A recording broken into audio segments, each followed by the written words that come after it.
আমার জীবন আমার মরণ আমার রবের জন্য, আমার রবের জন্য। আলহামদুলিল্লাহি রাব্বিল আলামিন ওয়াসসালাতু ওয়াসসালামু আলা সাইয়্যিদিল মুরসালিন আম্মা বা'দ ফাউযু বিল্লাহি মিনাশ শাইতানির রাজীম বিসমিল্লাহির রহমানির রহিম আসসালাতু ওয়াসসালামু আলাইকা ইয়া রাসূলুল্লাহ ওয়া আলা আলিকা ওয়া আসহাবিকা ইয়া হাবিবাল্লাহ আসসালাতু ওয়াসসালামু আলাইকা ইয়া নবিয়াল্লাহ ওয়া আলা আলিকা ওয়া আসহাবিকা ইয়া নূরাল্লাহ। প্রিয় ইসলামী ভাইয়েরা এবং মাদানী চ্যানেলের দর্শক, মাদানী চ্যানেলের অনুষ্ঠান আত্মত্যাগের কাহিনী অসাধারণ একটি অনুষ্ঠান, কেননা এর মধ্যে আমরা বিভিন্ন বুজুর্গানে দিন, সাহাবায়ে কেরাম, পবিত্র আহলে বায়াত, অতঃপর আম্বিয়ায়ে কেরাম এবং স্বয়ং আল্লাহ রাসূল সাল্লাল্লাহু আলাইহি ওয়াসাল্লামের সিরাতে সংগঠিত হওয়া সেই মহান ঘটনাসমূহ জানার সুযোগ পাই, যার মধ্যে পেরেশানি ছিল, পরীক্ষা ছিল, কিন্তু অতুলনীয় আত্মত্যাগ ছিল, অসাধারণ সবর ছিল। এই মাস আমাদেরকে আত্মত্যাগ মনে করিয়ে দেয়। এই অনুষ্ঠানও আমাদের অসংখ্য ইসলামী ইতিহাসের যেই সব স্বর্ণালী ঘটনা আছে তা তুলে ধরে। আজও আমরা সাহাবায়ে কেরাম আলাইহিমুর রিদওয়ানের উত্তম আলোচনা করব, তাদের সিরাতের ব্যাপারে জানব। তবে এর পূর্বে খুবই চমৎকার একটি দরুদ শরীফের ফজিলত সম্বলিত হাদিস শরীফ শুনব। আল্লাহ রাসূল সাল্লাল্লাহু আলাইহি ওয়াসাল্লামের মহান ফরমান হলো, মান সাল্লা আলাইয়া সালাতান কাতাবাল্লাহু লাহু কিরাতান ওয়াল কিরাতু মিসলু উহুদ। নবী পাক আলাইহিস সালাতু সালাম বলেন যে একবার দরুদ শরীফ পড়ে আল্লাহ তাআলা তার জন্য এক কিরাত প্রতিদান লিপিবদ্ধ করেন, আর এক কিরাত উহুদ পাহাড় সমপরিমাণ। দর্শক, আপনারা স্ক্রিনে দেখছেন হয়তো উহুদ পাহাড়। এটি কত বড় পাহাড়!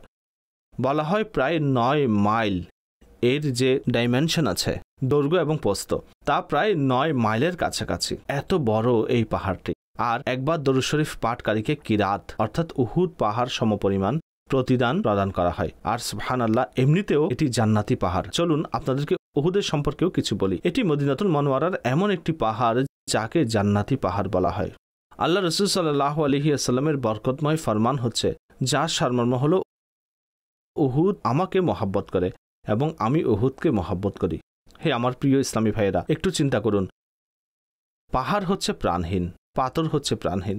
প্রাণহীন পাথর নবী পাককে মহব্বত করলে তা জান্নাতে যাবে। যদি উম্মত মন প্রাণ দিয়ে নিজের নবীকে ভালোবাসে, তাহলে ইনশাআল্লাহ কেনই বা সে জান্নাতে যাবে না? সেও জান্নাতে যাবে। প্রিয় নবীকে সীমাহীন মহব্বত করুন, হাকিকি মহব্বত করুন, প্র্যাকটিক্যাল মহব্বত করুন। প্র্যাকটিক্যাল মহব্বত কি জিনিস? অবশ্যই তার পবিত্র নাম আদব সহকারে নিন, দরুদ শরীফ অধিক হারে পড়ুন। তবে আমার আমলও তো বলুন, আমি নবী পাকের উম্মত এবং তাকে মহব্বত করি। আমার আচরণ বলুক আমি আশিকে রসুল, আমার কথাবার্তা সাক্ষ্য দিক আমি আশিকে রসুল। আল্লাহ করুক আমরা যেন মৌখিকভাবেও ইশকে রসুলের প্রকাশ করি এবং যাকে বলে যে প্র্যাকটিক্যালিও ইশকে রসুলের অধিকারী হই।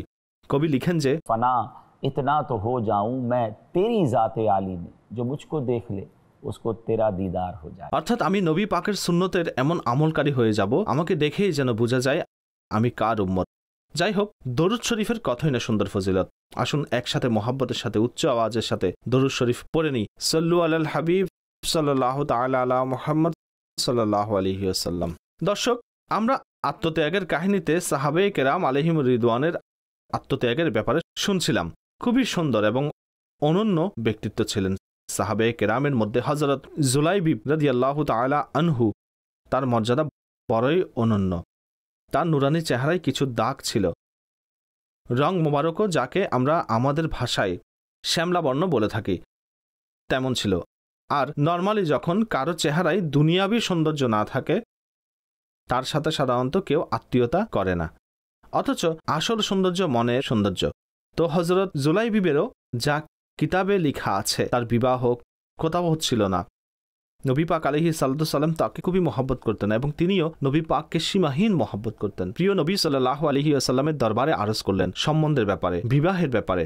নবী পাক আলাইহিস সালাতু সালাম তাকে একজন আনসারী সাহাবীর কাছে পাঠালেন এবং বার্তা পাঠালেন, তাকে জানানো হোক যে নবী পাক আলাইহিস সালাতু সালাম পাঠিয়েছেন, তার মেয়ের বিবাহ তার সাথে দেয়া হোক। ওই সাহাবীর যে কন্যা ছিল তিনি খুবই রূপবতী ছিলেন। একদিকে এমন একজন ব্যক্তি যার চেহারায় কিছু দাগ আছে, আর অপরদিকে এমন একজন রমণী আছেন যিনি অনেক বেশি রূপের অধিকারী। যখন আনসারী সাহাবী রাদিয়াল্লাহু তাআলা আনহুর কাছে হযরত জুলাইবিব পৌঁছলেন এবং নবী পাকের বার্তা পৌঁছে দিলেন, তখন তিনি বললেন যে, আমি একটু মেয়ের মাকে জিজ্ঞেস করে নিচ্ছি। তার স্ত্রীকে জিজ্ঞাসা করলেন অমুকের সম্বন্ধ এসেছে।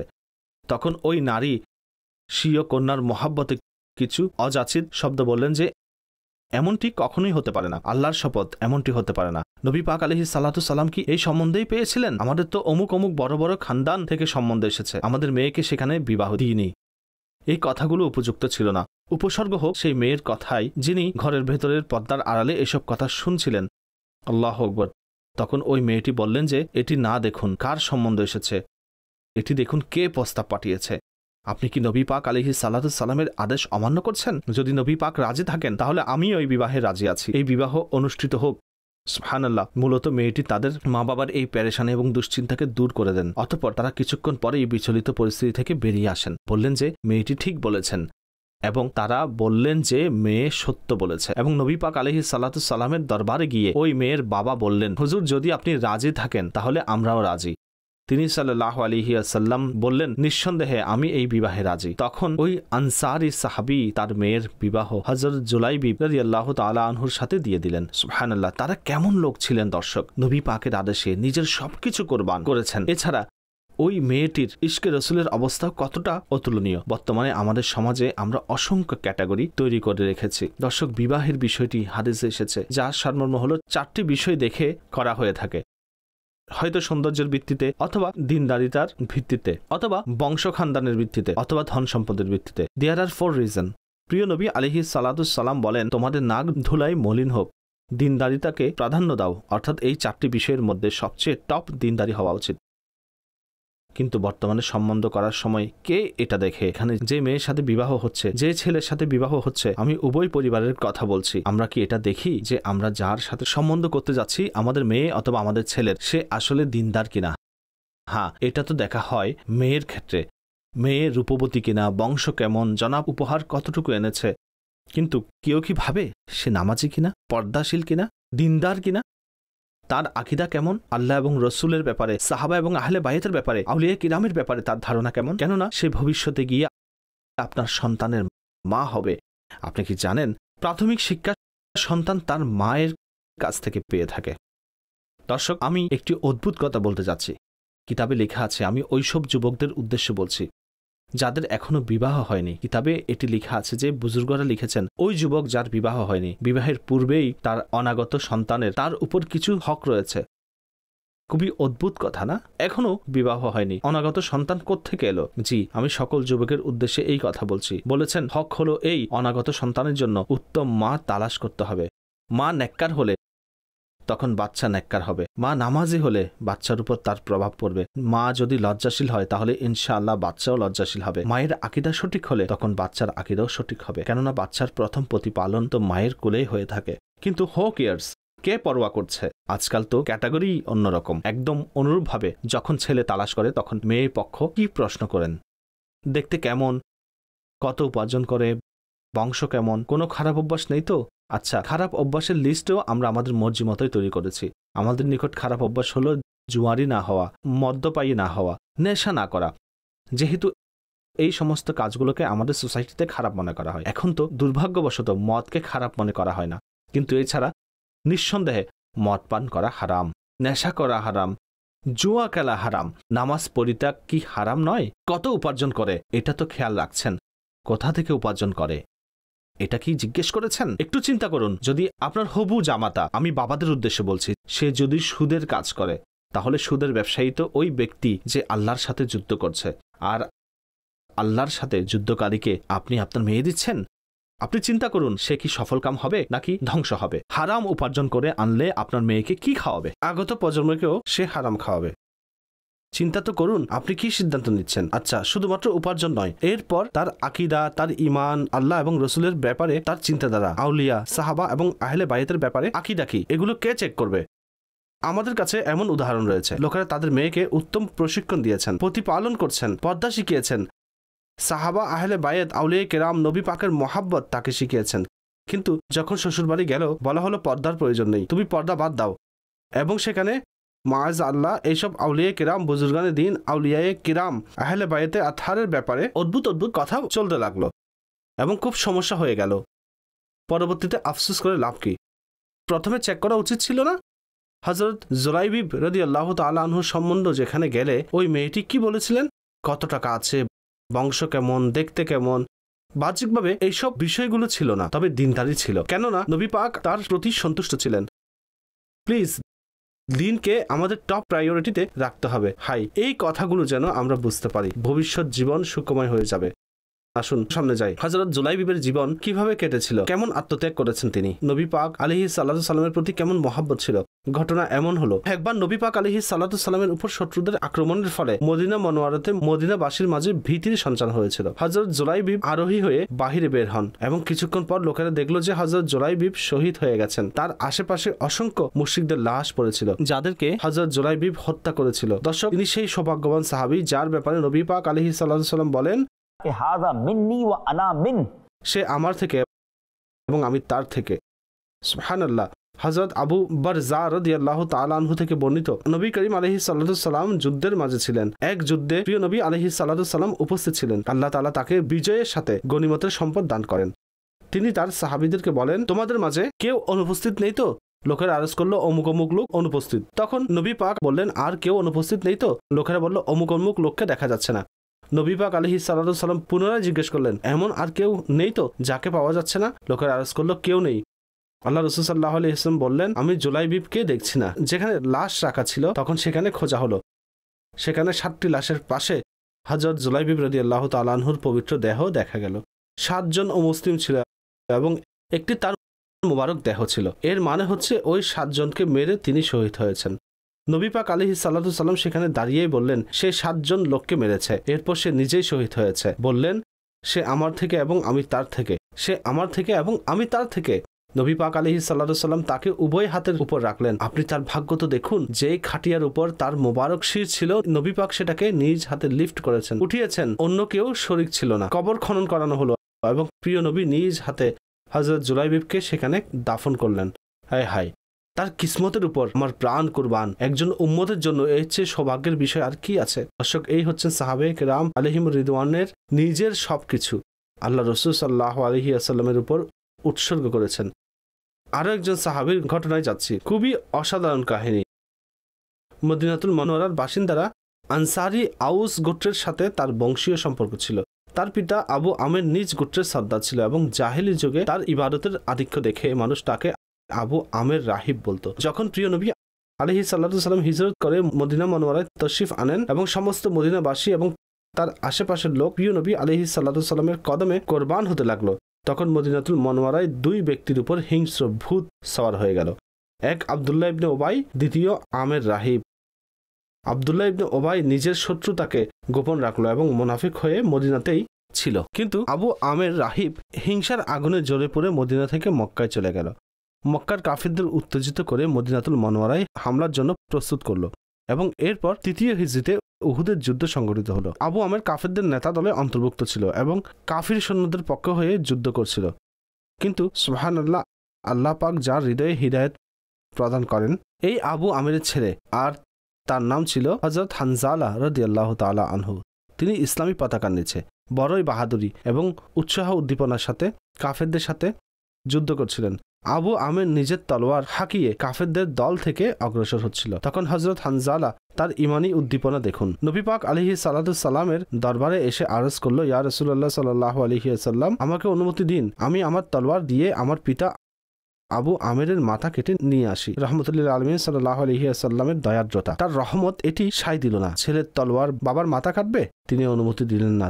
তিনি হযরত হানজালা জিহাদের উদ্দীপনায় এমনভাবে সামনে অগ্রসর হচ্ছিল যে জানকে হাতের তালুতে রেখে খুবই বাহাদুরির সাথে লড়াই করতে করতে সৈন্যদলের মাঝখানে পৌঁছে গেলেন, ভেতরে ঢুকে গেলেন এবং সেনাপতি আবু সুফিয়ানের উপর আক্রমণ করলেন। হযরত হানজালা রাদিয়াল্লাহু তাআলা আনহুর তলোয়ার আবু সুফিয়ানের ঘাড়ে আঘাত হানবে, তখনই পেছন থেকে সাদ্দাদ বিন আল আসওয়াদ সামনে এসে আক্রমণ প্রতিহত করল এবং হযরত হানজালা রাদিয়াল্লাহু তাআলা আনহুকে শহীদ করে দিল। দর্শক, তিনি শহীদ হলেন সত্য, তবে এই শাহাদাতে আরো একটি অসাধারণ বিষয় হচ্ছে, হযরত হানজালা রাদিয়াল্লাহু তাআলা আনহু একদম নতুন বিবাহ করেছিলেন।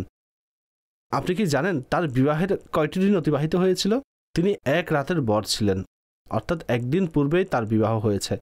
বিবাহের রাতে তিনি নিজ স্ত্রীর সাথে বাসর ঘরে ছিলেন এবং রাতের শেষ প্রহরে ঘোষণা দেওয়া হলো, হে মুসলমানেরা, জিহাদের সময় এসে গেছে, আল্লাহর রাস্তায় কোরবানির সময় চলে এসেছে। নিজের স্ত্রীকে রেখে উহুদের যুদ্ধে চলে এসেছিলেন, যখন উহুদ যুদ্ধ সমাপ্ত হলো এবং সাহাবে কেরাম আলাইহিম রিদওয়ানের দেহ মোবারককে তালাশ করা হচ্ছিল, তখন হযরত হানজালার দেহ মোবারক পাওয়া যাচ্ছিল না, তার লাশ মোবারক পাওয়া যাচ্ছিল না। তখন সাহাবীরা বললেন, হুজুর হযরত হানজালার দেহ পাওয়া যাচ্ছে না। তখন নবী পাক আলাইহিস সাল্লাতু সাল্লাম বললেন, তাকে ফেরেশতারা গোসল দিয়েছেন, অর্থাৎ তাকে আসমানের দিকে উঠিয়ে নেওয়া হয়েছে। যখন তাকে ফিরিয়ে আনা হলো তখন তার চুলের মধ্যে সুবহানাল্লাহ ভেজা ভাব ছিল, পানির ফোঁটা ঝরছিল, তার চুল থেকে বোঝা যাচ্ছিল যে তাকে গোসল দেওয়া হয়েছে।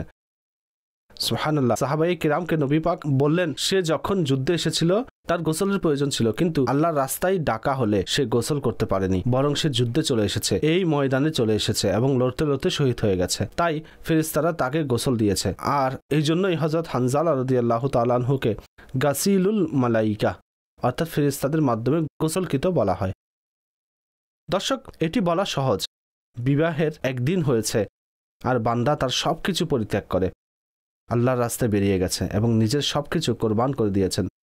দিন এত সহজে প্রসার হয়নি, বড় বড় আত্মত্যাগ ছিল, বড় বড় স্ট্রাগল ছিল, কত কিছু করেছেন আমাদের পূর্বসূরীরা, যা শুনে আমাদের ঈমান তাজা হয়ে যায়। আমরা চিন্তা করি, আজ আমরা বলি আমাদের ঘরের সমস্যা আছে, অমুক ইস্যু আছে, তো ব্যবসায়িক সমস্যা আছে, আমি খুব বিজি, আমার কাছে সময় নেই দিনের খিদমতের জন্য। সেসব মানুষ ভাবুক, আজ তারা যেই বাহানা বানিয়ে দিনের খিদমত তো দূরের বিষয়, মসজিদে নামাজ পড়তেও আসে না, সেসব লোকেরা একটু ভাবুক যারা নিজেকে দ্বীনি কাজের জন্য প্রস্তুত করতে পারেন না। বর্তমান যুগে বিশ্বাস করুন, দাওয়াত ইসলামী এত বড় নিয়ামত যা আমাদেরকে সুযোগ করে দিচ্ছে, আমরা একাকে কিভাবে করতে পারবো?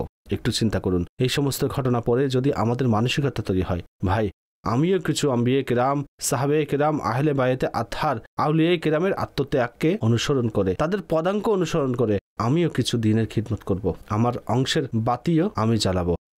একাকী এটি সহজ ছিল না, কিন্তু উৎসর্গহন দাওয়াত ইসলামীর এই পরিবেশের উপর যা আমাদেরকে সুযোগ দিয়েছে, আমরাও কাফেলায় সফর করব, ইজতিমায় গিয়ে মানুষকে ঘরে ঘরে নেকির দাওয়াত দিয়ে আমরাও তাদেরকে ইসলামের পথে ডাকতে পারি, দ্বীনের পথে ডাকতে পারি। আমরা কিছু কোরবানি দিয়ে আমরাও কিছু নেকি অর্জন করতে পারি।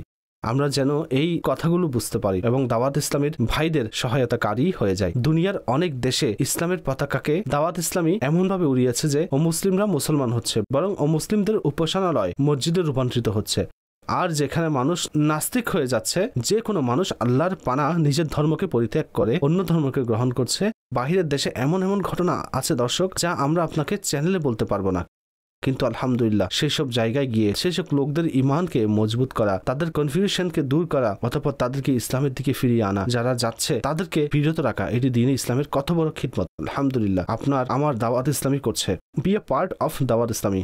আপনার দাওয়াত ইসলামীকে সাপোর্ট করুন, বরং অংশীদার হন। এইসব ঘটনা আমাদেরকে ডেকে ডেকে বলছে, আমরা কোথায়, আমাদের প্রচেষ্টা কোথায়? আমাদের তো এই মহান ব্যক্তিদের সাথে সাক্ষাৎ করতে হবে কিয়ামতের দিন, জান্নাতে তাদের সাথে যেতে হবে ইনশাআল্লাহ। মুখ দেখানোর মতো কাজ করি যেন কিছু বলতে পারি। হে হযরত সাইয়্যিদুনা হানজালা রাদিয়াল্লাহু তাআলা আনহু, আপনি প্রথম রাতেই আপনার স্ত্রীকে রেখে শহীদ হয়ে গেছেন, আমরাও আমাদের ভাগের কিছু কাজ করে এসেছি। চলুন এখন যাই এমন এক ব্যক্তির ব্যাপারে জানার জন্য যার প্রতি আমাদের সকলের খুব মহব্বত রয়েছে। আর জানেন কেন মহব্বত রয়েছে? নবী পাক আলাইহিস সালাতু সালামের প্রতি তার বড়ই মহব্বত ছিল, শুধুমাত্র তারই নবী পাকের প্রতি ভালোবাসা ছিল। প্রিয় নবীকে কে ভালোবাসে না? কবি বলেন না, मैं ही नहीं उन पर कुर्बान जमाना है जो रब्बे दो आलम का महबूब यगाना है।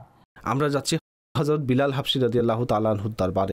তিনি মুয়াজ্জিনের রাসূল, আমার নবীও তাকে খুব ভালোবাসতেন। তার মহব্বতের রাসূল তো সুবহানাল্লাহ, কতই না অসাধারণ তার কাহিনী। তার ব্যাপারে কিছু কথা জানবো। দর্শক, এমনিতেই সকল সাহাবায়ে কেরাম আলাইহিমুর রিদওয়ানের নিজ নিজ মর্যাদা রয়েছে, তবে সেসব মহান ব্যক্তিদের মাঝে হযরত সাইয়্যিদুনা বিলাল হাবশী রাদিয়াল্লাহু তাআলা আনহুর বিশেষ সম্মান ও মর্যাদার অবস্থান ছিল। তিনি দ্বীন ইসলামের জন্য অনেক কষ্ট সহ্য করেছেন, খোদাবৃত্তি হোক অথবা ইশকে রাসূল হোক, তাকওয়া ও পরেশগারিতা হোক অথবা ইবাদত ও রিয়াজত হোক, কারামত কিংবা সম্মান হোক অথবা ধীরতা ও বিনয়, নম্রতা হোক, সচ্চরিত্র হোক কিংবা নম্রতা ও সহনশীলতা হোক, তিনি রাদিয়াল্লাহু তাআলা আনহুর সত্তায় এই সমস্ত গুণাবলীর ঝলক দেখা যেত। তার সম্মান ও মর্যাদা এমন যে গোলামদের বুকে আলিঙ্গন করা। আমাদের প্রিয় আকা সাল্লাল্লাহু আলাইহি ওয়াসাল্লাম সময়ে সময়ে তিনি রাদিয়াল্লাহু তাআলা আনহুর ফজিলত বর্ণনা করেছেন। সুবহানাল্লাহ। আসুন কিছু হযরত বিলাল হাবশী সম্পর্কে শ্রবণ করি। কেমন কেমন জুলুম তার উপর করা হয়েছিল। হযরত সাইয়্যিদুনা উরওয়া বিন জুবাইর রাদিয়াল্লাহু তাআলা আনহু তার পিতা থেকে বর্ণনা করেন, একদিন আমরা ওয়ারাকা বিন নওফেল, যিনি কিনা উম্মুল মুমিনিন হযরত খাদিজা রাদিয়াল্লাহু তাআলা আনহার চাচাতো ভাই ছিলেন, তিনি হযরত বিলাল হাবশী রাদিয়াল্লাহু তাআলা আনহুর পাশ দিয়ে অতিক্রম করেন। সে সময় তাকে ইসলাম গ্রহণের কারণে নির্যাতন করা হচ্ছিল। আর এমন অবস্থায়ও তিনি আহাদ, আল্লাহ এক, আল্লাহ এক এর স্লোগান দিচ্ছিলেন। ওয়ারাকা বিন নওফেল বলেন, হে বেলাল, আল্লাহর নাম নিতে থাকো। অতঃপর উমাইয়া বিন খালফ, যে সাইয়্যিদুনা বিলাল হাবশী রাদিয়াল্লাহু তাআলা আনহুকে মারছিল, তার দিকে ফিরে বলল, আল্লাহর শপথ, যদি তুমি তাকে এই কারণে শহীদ করে দাও, আমি রহমত ও বরকত লাভের জন্য তার মাজার বানাবো। একদিন হযরত আবু বকর সিদ্দিক রাদিয়াল্লাহু তাআলা আনহু সেদিক দিয়ে হেঁটে যাচ্ছিলেন। হযরত বিলালের দিকে তাকালেন, তিনি দেখলেন যে একই আচরণ চলছিল, খুব নির্যাতন চলছে। হযরত আবু বকর সিদ্দিক রাদিয়াল্লাহু তাআলা আনহু উমাইয়া বিন খালফকে বলেন, হে উমাইয়া, তুমি বেলালের ব্যাপারে আল্লাহকে ভয় করো, তুমি আল্লাহকে ভয় পাচ্ছ না? কতক্ষণ তাকে কষ্ট দিতে থাকবে? উমাইয়া বলল, তুমি তাকে নষ্ট করেছ, তাকে কষ্ট থেকে বাঁচিয়ে নাও, যা তুমি দেখছো। আমিরুল মুমিনিন হযরত আবু বকর সিদ্দিক রাদিয়াল্লাহু তাআলা আনহু বলেন, আমার কাছে বেলালের চেয়ে অধিক সুস্থ শক্তিশালী গোলাম রয়েছে, এক কাজ করো, বেলালকে আমায় দিয়ে দাও, আমার সেই গোলামকে নিয়ে নাও। বলল, আমি রাজি আছি। সাইয়্যিদুনা আবু বকর সিদ্দিক রাদিয়াল্লাহু তাআলা আনহু উমাইয়াকে নিজের গোলাম দিয়ে দিলেন এবং হযরত বিলাল হাবশীকে নিয়ে নিলেন এবং আজাদ করে দিলেন। দর্শক, এটি হচ্ছে একটি ঘটনা। আরেকটি বর্ণনায় এটি এসেছে যে আবু বকর সিদ্দিক রাদিয়াল্লাহু তাআলা আনহু যখন এই অত্যাচার দেখতেন, তার হৃদয় ব্যথিত হতো। তিনি জানতেন যে রাসূল সাল্লাল্লাহু আলাইহি ওয়াসাল্লাম তাকে খুব ভালোবাসেন। রাসূল সাল্লাল্লাহু আলাইহি ওয়াসাল্লাম অশ্রুসিক্ত হতেন যখন হযরত বিলাল হাবশী রাদিয়াল্লাহু তাআলা আনহুর কষ্টকে দেখতেন। উত্তপ্ত বালুতে শোয়ানো, বুকের উপর পাথর রাখা, অনেক প্রহার করা, এরপরও তার আল্লাহ আল্লাহ ডাকতে থাকা। একবার হযরত আবু বকর সিদ্দিক উমাইয়া বিন খালফের কাছে গেলেন এবং গিয়ে বললেন, এই বেলালকে আমায় দিয়ে দাও। উমাইয়া বলল, আমি এত দাম নেব? একটি উদাহরণ দিচ্ছি, সেই যুগে একজন গোলামের মূল্য 500 টাকা ছিল। আমি উদাহরণস্বরূপ আপনাদেরকে বলছি। তো উমাইয়া বলল যে আমি 1000 নেব। তিনি বললেন, ঠিক আছে, আমি রাজি আছি। বলল, না, আমি 1500 নেব। তিনি বললেন, আমি রাজি আছি। সে বলল, আমি 2000 নেব। তিনি বললেন, আমি রাজি আছি। সে দাম বাড়াতে লাগলো। হযরত আবু বকর সিদ্দিক মূল্য অ্যাকসেপ্ট করতে থাকলেন।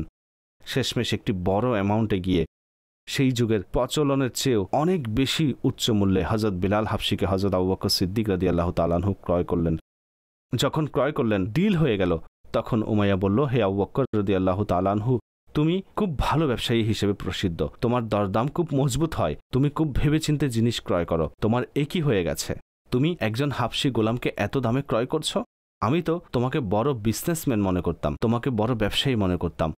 হযরত আবু বকর সিদ্দিক রাদিয়াল্লাহু তাআলা আনহু সেই ঐতিহাসিক শব্দ বললেন, হে উমাইয়া, তুমি বেলালের মূল্য কিভাবে বুঝবে? তুমি এর চেয়ে বেশি চাইলে আমি এর চেয়ে বেশি দিতাম। আর যখন হযরত আবু বকর সিদ্দিক রাদিয়াল্লাহু তাআলা আনহু হযরত বেলালকে সাথে নিয়ে নবী পাকের দরবারে এলেন, প্রিয় নবী খুব খুশি হলেন, হুজুর বেলালকে আজাদ করে নিয়ে এসেছি। আল্লাহ রাসূল সাল্লাল্লাহু আলাইহি ওয়াসাল্লাম বলেন, হে আবু বকর, হাদিস শরীফের সারমর্ম হলো, যেই অর্থ তুমি বেলালকে আজাদ করার জন্য ব্যয় করেছ, তাতে কিছু অংশ আমার থেকেও নিয়ে মিলিয়ে নাও। হযরত বেলালের কিসমতের উপর আমার জান কুরবান। সাইয়্যিদুনা আবু বকর সিদ্দিকের তার প্রতি ভালোবাসা এবং আল্লাহর নবী আলাইহিস সালাতু সালামের তার প্রতি ভালোবাসা। হযরত আবু বকর সিদ্দিক সুবহানাল্লাহ আরজ করলেন, ইয়া রাসূলুল্লাহ, আমার সমস্ত সম্পদ তো আপনারই, যা আমি ব্যয় করেছি, হুজুর সেগুলোও আপনার। আল্লাহু আকবার! এটি কেমন ভালোবাসা ছিল, এটি কেমন মহব্বত ছিল।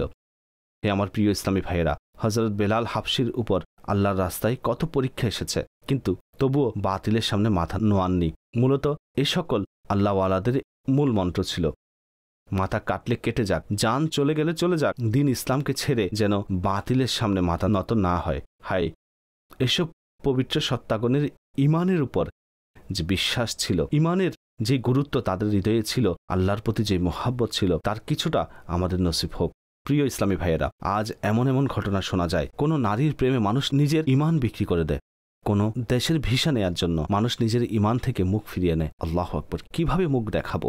অতঃপর তাদের উপর আখিরাতে কতই না ভয়ানক শাস্তি অবধারিত হবে। আল্লাহর ওয়াস্তে নিজের ইমানের কদর করুন। দর্শক, আপনারা দেখলেন যে হযরত বিলাল হাবশী রাদিয়াল্লাহু তাআলা আনহুর আত্মত্যাগ, সুবহানাল্লাহ, মুয়াজ্জিনে রাসূল। অতঃপর তিনি ইসলামে সেই সম্মান লাভ করেছেন। হযরত সাইয়্যিদুনা ওমর ফারুক রাদিয়াল্লাহু তাআলা আনহু তাকে সাইয়্যিদুনা বেলাল বলে ডাকতেন। কেমন সুন্দর ধর্ম আমাদের! হাবশা থেকে আগত গোলামকে হযরত ওমরের মতো ব্যক্তি সাইয়্যিদুনা বেলাল বলে ডাকতেন। এটি আমাদের শিক্ষাও দিচ্ছে, ইসলামে কোনো ফর্সা ব্যক্তির, কোনো কালো মানুষের উপর, কোনো সম্পদশালী, কোনো দরিদ্রের উপর কোনো মর্যাদা নেই। আল্লাহর দরবারে সেই মর্যাদাবান যে অধিক খোদাবিরু। আর সাহাবায়ে কেরাম আলাইহিম রিদওয়ানের মাঝে এমনই মোহাব্বত ছিল এবং ইসলাম এই সম্মতারই দর্শ প্রদান করে। আমরা এই কবিতা পড়ে থাকি, एक ही सफ में खड़े हो गए महमूद व अयाज, ना कोई बंदा रहा ना कोई बंदा नवाज। কিন্তু আজ অবস্থা কেমন? ধনীরা দরিদ্রকে তুচ্ছ জ্ঞান করছে, বড় বংশের মানুষ ছোট বংশের মানুষকে তুচ্ছ জ্ঞান করছে। আমরা নিজেদের মুসলমান বলি, কিভাবে হতে পারে? না ভাই, আল্লাহর দরবারে সেই ব্যক্তি সবচেয়ে সম্মানিত। ইন্না আকরামাকুম ইনদাল্লাহি আতকাকুম, নিঃসন্দেহে আল্লাহর নিকট সম্মানিত ওই ব্যক্তি যে অধিক তাকওয়াবান। আলহামদুলিল্লাহ, নামাজে আমরা এই দৃশ্য দেখতে পাই। অনেক সময় একজন গরিব ড্রাইভার যখন ইমামতি করেন তখন তার পেছনে বসও থাকেন, মালিক থাকেন, অফিসের লোক থাকেন, সবাই নামাজ পড়ে থাকেন। দর্শক, নামাজের সময়ে এটি হয়ে যায়। এরপর সাথে বসাই, সাথে খাবার খাওয়াই, ভালোবাসা দেয় না। ইসলাম আমাদেরকে শিক্ষা দেয় এভরিবডি ইজ ইকুয়াল, আমাদেরকে সবার সাথে মহাব্বতপূর্ণ আচরণ করতে হবে। হাই, ইসলামের এই সৌন্দর্য প্র্যাকটিক্যালি আমাদের জীবনে বাস্তবায়ন সফলকাম হয়। দর্শক, আমরা আত্মত্যাগের কাহিনী শুনছিলাম।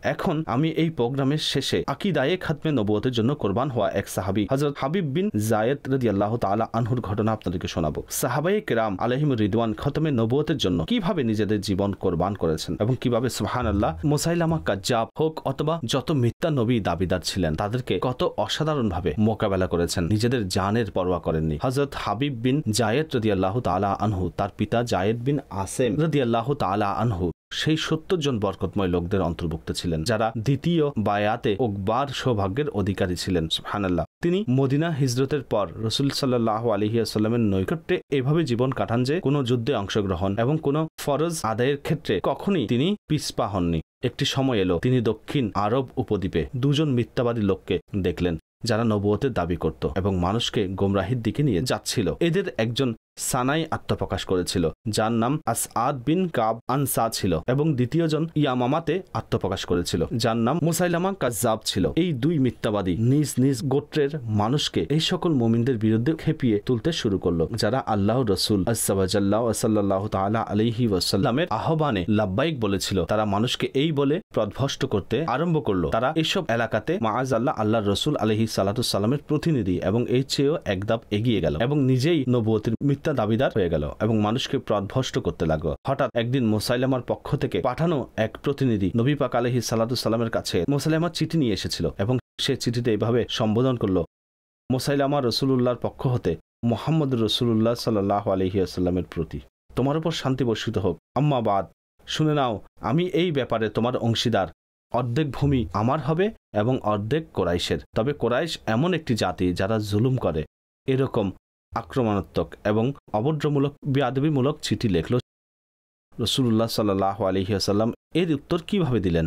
কেমন সুন্দর পদ্ধতি। বিসমিল্লাহির রহমানির রহিম। মুহাম্মদ রাসূলুল্লাহ সাল্লাল্লাহু আলাইহি ওয়াসাল্লামের পক্ষ থেকে মুসাইলামা কাজ্জাবের প্রতি। কাজ্জাব বলা হয় অনেক বেশি মিথ্যাবাদীকে। ইসলাম ওই ব্যক্তির জন্য যে হিদায়াতের পদাঙ্ক অনুসরণ করে। আম্মা বাদ, শুনে নাও, জমিন হচ্ছে আল্লাহ তাআলার। তিনি তার বান্দার মধ্যে যাকে চান তাকে ওয়ারিশ বানিয়ে দেন, কিন্তু উত্তম পরিণতি ভীত সন্তুষ্টদের জন্যই হয়। আল্লাহু আকবার। নবী পাক আলাইহিস সালাতু সালামের এই শব্দাবলী প্রভাতের শুভ্রতার ন্যায় অর্থাৎ ভোরের আলোর ন্যায় প্রতিফলিত হলো এবং বনু হানিফার কাজ্জাবকে নিরাশ করে ছেড়েছে। সে নবুয়তকে বাদশাহী মনে করেছিল, তাই অর্ধেক রাজ্য দাবি করেছে। আর নবী পাক আলাইহিস সালাতু সালাম কতই না সুন্দর উত্তর দিয়েছেন, জমিন পুরোটাই আল্লাহর। সাম্রাজ্য এবং নবুয়ত এমন নয় যে নবী বদলে গেলে বাদশাহ বদলে যাবে এবং তার জন্য আলাদা টেরিটরি থাকবে। নবী করিম সাল্লাল্লাহু আলাইহি ওয়াসাল্লাম তো আল্লাহর সন্তুষ্টির জন্য কাজ করেছিলেন। যখন তার কাছে এই বার্তা পৌঁছলো তার চেহারা কালো হয়ে গেল, প্রদভষ্টতা আরো বৃদ্ধি পেল। এরপরে এটি হওয়া উচিত ছিল যে সে তওবা করে নেবে। তার প্রদভষ্টতা আরো বৃদ্ধি পেল, মানুষকে আরো প্রদভষ্ট করতে লাগলো। আল্লাহু আকবার। এখন সে মুসলমানদেরকে দেয়া শাস্তিও বৃদ্ধি করলো। যে ব্যক্তি ঈমান আনতো, নবী পাককে যারা নবী মানত, তাকে মাআযাল্লাহ নবী মানত না বা রসুল মানত না, তাকে শাস্তি প্রদান করত। নবী পাক আলাইহিস সালাতু সালাম যখন এই পরিস্থিতি দেখলেন তখন একটি চিঠি লেখার সিদ্ধান্ত নিলেন এবং তাকে তার কুকর্ম থেকে নিষেধ করতে চাইছিলেন। এখন একজন এমন লোকের প্রয়োজন ছিল যিনি এই চিঠি নিয়ে যাবেন, আর এই আশঙ্কাও ছিল যে যাবে তার উপর নির্যাতন হবে। কিন্তু উৎসর্গ হন হযরত হাবিব বিন যায়েদ রাদিয়াল্লাহু তাআলা আনহুর বাহাদুরির উপর, তার হিম্মতের উপর এবং তার নবী পাক সাল্লাল্লাহু আলাইহি ওয়াসাল্লামের প্রতি মহব্বতের উপর এবং আকীদায়ে খাতমে নবুয়তের হিফাজতের উপর। তিনি বললেন, হুজুর, আমি এই সফর করার জন্য প্রস্তুত আছি। তিনি চিঠি নিলেন এবং খুব দ্রুততার সাথে ওই এলাকায় পৌঁছলেন। যখন নবী পাক আলাইহিস সালাতু সালামের চিঠি মুসাইলামাকে প্রদান করলেন, মুসাইলামা যখন সেই চিঠি খুলল তখন নুরানি আলো সেই চিঠি থেকে যে আলো বের হলো তার চোখকে অন্ধকার করে দিল, ফলে তার অহংকার ও রাগ আরো বেড়ে গেল। মুসাইলামা কাজ্জাব তার গোত্রের একজনকে বলল, রসুলের পাক সাল্লাল্লাহু আলাইহি ওয়াসাল্লামের চিঠি নিয়ে যে এসেছে হাবিব বিন জায়েদ তাকে আনা হোক। আচ্ছা, এর পূর্বেই তাকে মারাত্মকভাবে আহত করা হয়েছিল, তার উপর খুব অত্যাচার করা হয়েছিল এবং মুসাইলামা এটি মনে করেছিল যে যখন আমি তাকে দরবারে ডাকবো আগেই সে আঘাতে জর্জরিত হয়েছে, এখন সে আমার নবুয়তকে স্বীকৃতি দিবে এবং আমার মানুষ বুঝে যাবে যে রাসূল পাক সাল্লাল্লাহু আলাইহি ওয়াসাল্লামের পক্ষ থেকে যিনি বার্তা নিয়ে এসেছেন তার আকীদাও চেঞ্জ হয়ে গেছে। অতঃপর যখন হাবিব বিন জায়েদকে আনা হলো, আগে থেকেই তিনি অনেক বেশি আহত ছিলেন, শরীরে দাগ পড়ে গিয়েছিল। তো মুসাইলামার এই আশা ছিল সে আমার উপর ঈমান আনবে। তখন মুসাইলামা কাজ্জাব খুব দম্ভের সাথে বলল যে তুমি এই সাক্ষ্য দিচ্ছ কি মুহাম্মদ রাসূলুল্লাহ সাল্লাল্লাহু আলাইহি ওয়াসাল্লাম আল্লাহর রাসূল? হাবিব বিন জায়েদ বলল, হ্যাঁ, আমি অবশ্যই সাক্ষী দিচ্ছি যে মুহাম্মদ রাসূলুল্লাহ সাল্লাল্লাহু আলাইহি ওয়াসাল্লাম আল্লাহর রাসূল। যখন এই কথা শুনলো তার চেহারার রঙও বদলে গেল, কিন্তু বলল, এই সাক্ষ্য দিচ্ছ কি আমিও আল্লাহর রাসূল? হযরত হাবিব বিন জায়েদ বললেন, আমি তো বদির, শুনতে পাই না, আমি তোমার কথা শুনতে পাচ্ছি না। যখন এই কথা বলল তখন মুসাইলামার যাকে বলে মাথায় রক্ত চড়ে গেল, দরবারের সামনে লাঞ্ছিত অপমানিত হলো। রাসূলুল্লাহ সাল্লাল্লাহু আলাইহি ওয়াসাল্লামের এই কেমন উম্মত, এত নির্যাতিত হওয়ার পরও তার আকীদা সামান্য 1 ইঞ্চিও আগে পেছনে হয়নি। আল্লাহু আকবার। এখন সে তার জল্লাদকে ডাকলো, দ্রুত তার একটি হাত কেটে দাও। সেই জালিমরা তার এক হাত কেটে দিল। অতঃপর হাবিব বিন জায়েদকে জিজ্ঞেস করা হলো, তুমি কি সাক্ষ্য দিচ্ছ মুহাম্মদ সাল্লাল্লাহু আলাইহি ওয়াসাল্লাম আল্লাহর রাসূল? বলল, অবশ্যই সাক্ষ্য দিচ্ছি আমার আকা মুহাম্মদ রাসূলুল্লাহ সাল্লাল্লাহু আলাইহি ওয়াসাল্লাম আল্লাহর রাসূল। এরপর বলল, তুমি কি এটাও সাক্ষ্য দাও আমিও আল্লাহর রাসূল? হযরত হাবিব বিন জায়েদ বললেন, আমি তোমার আওয়াজ শুনতে পাচ্ছি না, আমি তোমার আওয়াজ শুনতে অপারগ। আবার সে ক্রোধে অগ্নিশর্মা হয়ে গেল, দ্বিতীয় হাতও কেটে ফেলা হলো। আবার প্রশ্ন করা হলো, একই উত্তর পেল। এক এক করে তার শরীরের অঙ্গ কেটে ফেলা হলো, কিন্তু উৎসর্গ হন হযরত হাবিব বিন জায়েদ রাদিয়াল্লাহু তাআলা আনহুর ঈমানের উপর, আকীদায়ে খাতমে নবুয়তের উপর। কেমন ধীর ছিলেন, তাকে টুকরো করলো, তার দেহকে কেটে ফেলা হলো, তিনি শহীদ হয়ে গেলেন। কিন্তু তার ধীর অটলতায় তার ঈমানে সামান্য পরিমাণে পার্থক্য আসেনি। আল্লাহ রাসূল সাল্লাল্লাহু আলাইহি ওয়াসাল্লাম যখন এই সংবাদ পেলেন যে হযরত হাবিব বিন জায়েদ শহীদ হয়ে গেছেন, তিনি খুব ধৈর্য প্রকাশ করেন, কেননা আল্লাহ তাবারক ওয়া তাআলা তাকে এই সংবাদ জানিয়ে দিয়েছিলেন যে ভবিষ্যতে মুসাইলামা কাজ্জাবের পরিণতি কেমন হবে। দর্শক, এই ঘটনা থেকে যেভাবে হযরত হাবিব বিন জায়েদ রাদিয়াল্লাহু তাআলা আনহুর আত্মত্যাগ, ইসলামের জন্য তার যেই অসামান্য অবদান ছিল, দৃঢ়তা ছিল, তা জানা যায়। আর এটিও জানা যায় যে আকীদায়ে খাতমে নবুয়তে আমাদের কতটা পাকাপোক্ত হওয়া উচিত। আমাদের কানও এমন কথা শোনার ক্ষেত্রে বধির হওয়া উচিত। আমাদের সকলের এটি ফাইনাল ডিসিশন এবং আকীদা। মনে রাখবেন, যেভাবে আল্লাহকে এক মানা আমাদের ঈমানের জন্য জরুরি, অনুরূপভাবে আল্লাহর রাসূল সাল্লাল্লাহু আলাইহি ওয়াসাল্লামকে আল্লাহর সর্বশেষ নবী মানাও এটি আমাদের ঈমানের জন্য ততটাই জরুরি। এই আকীদাকে নিজেও মজবুত করুন, নিজের সন্তানকেও এটি শেখান। কতই না সুন্দর স্লোগান দাওয়াত ইসলামের সুন্দর পরিবেশে আমাদেরকে প্রদান করা হয়েছে। মুহাম্মদে মুস্তাফা সর্বশেষ নবী, আহমদে মুজতবা সর্বশেষ নবী। সুবহানাল্লাহ। আমার আমির আহলে সুন্নাত দামাত বারাকাতুহুমুল আলিয়ার হিকমত তো দেখুন, দাওয়াত ইসলামীতে হাজারো লাখো দর্স সারা দুনিয়ায় প্রতিদিনের রুটিন মাফিক হয়ে থাকে। দর্স, বয়ান, মাদানী পরামর্শ, প্রতিটি দাওয়াত ইসলামী ওয়ালা, ইসলামী ভাই এবং ইসলামী বোন, আগে আমরা এই খুতবা পড়তাম, ওয়াসসালাতু ওয়াসসালামু আলা সাইয়্যিদিল মুরসালিন। সুবহানাল্লাহ। মাদানী মার্কাজের পক্ষ থেকে আমাদেরকে এই বিশেষ প্রশিক্ষণ দেওয়া হয়েছে। এখন যেহেতু এই ধরনের কর্মকাণ্ড অধিক বেড়ে গেছে, তাই আমাদের প্রতিটি খুতবায় এই খুতবা বলা হবে, ওয়াসসালাতু ওয়াসসালামু আলা খাতামিন নবিয়িন। সুবহানাল্লাহ। মানুষের অন্তরে, মানুষের কানে, বাচ্চাদের আকীদায়, মগজে যাকে বলে যে ইনশাআল্লাহ আমাদের এই আকীদা পোক্ত করতে হবে, আর এটি আমাদের ঈমানের দাবি। আল্লাহর রাসূল সাল্লাল্লাহু আলাইহি ওয়াসাল্লামের পর কোনো নবী আসতে পারেন না। রাসূলুল্লাহ সাল্লাল্লাহু আলাইহি ওয়াসাল্লামের হাদিস শরীফ এটি। এছাড়া খতমে নবুয়তের আকীদার উপর আলহামদুলিল্লাহ মাদানী চ্যানেল দেখতে থাকুন, আরও বয়ান শুনতে পাবেন। প্রতি বছর 7 সেপ্টেম্বর আকীদায়ে খতমে নবুয়ত সংরক্ষণ দিবস শান শকতের সাথে মাদানী চ্যানেলে উদযাপন করা হয়। আপনারা সেই সব প্রোগ্রাম দেখুন। পুরনো প্রোগ্রাম দেখতে চাইলে মাদানী চ্যানেলের পুরো প্রোগ্রাম আপনারা সোশ্যাল মিডিয়ায় দেখতে পারবেন। আল্লাহ করিম আমাদের সবাইকে আকীদায়ে খতমে নবুয়তের ধারাবাহিকতা পাকাপোক্তভাবে আমাদেরকে আলহামদুলিল্লাহ এর প্রচারের তৌফিক দান করুক এবং এই আকীদার উপর ঈমান এবং ক্ষমার সাথে আমাদেরকে মদিনাতে মৃত্যু নসিব করুক। আমাদেরকে দোয়ায় স্মরণ রাখবেন। পরবর্তী প্রোগ্রামে ইনশাআল্লাহ আরো আত্মত্যাগের কাহিনী নিয়ে উপস্থিত হব। সাল্লু আলাল হাবিব সাল্লাল্লাহু তাআলা আলা মুহাম্মদ সাল্লাল্লাহু আলাইহি ওয়াসাল্লাম। আমার জীবন, আমার মরণ, আমার রবের জন্য, আমার রবের জন্য।